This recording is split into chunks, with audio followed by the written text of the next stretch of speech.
Poďme si urobiť malý test objektivity slovenských progresívnych mainstreamových médií. Najväčšia hlasná trúba je asi denník N, takže na tento test bude najvhodnejší.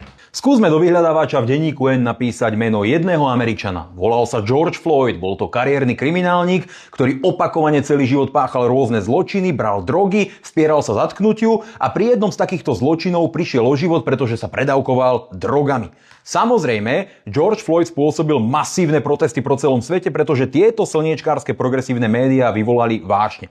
Keď sa pozriete, je to obrovské množstvo najrozličnejších článkov, desiatky, pravdepodobne stovky rôznych informácií o Georgeovi Floydovi, o feťákovi, kriminálnikovi, narkomanovi, proste všetky možné komentáre, všetko možné, ani sa to nedá zrátať. Teraz urobme iný pokus.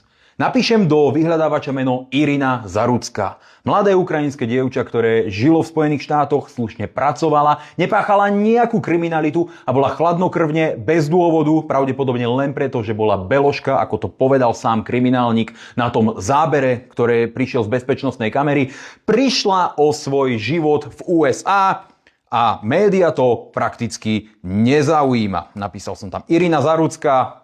Pozrite sem.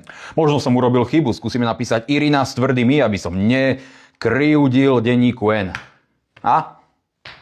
Keď hľadáte Irina Zarucká, nenájdete absolútne nič.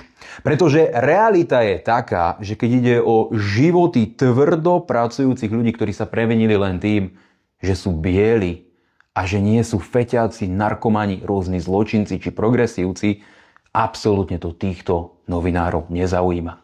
Keď sa v denníku N pýtate, prečo vás nazývam, že ste stoka, odpad, nechutná, absolútne nedôveryhodná žumpa, tu máte odpoveď.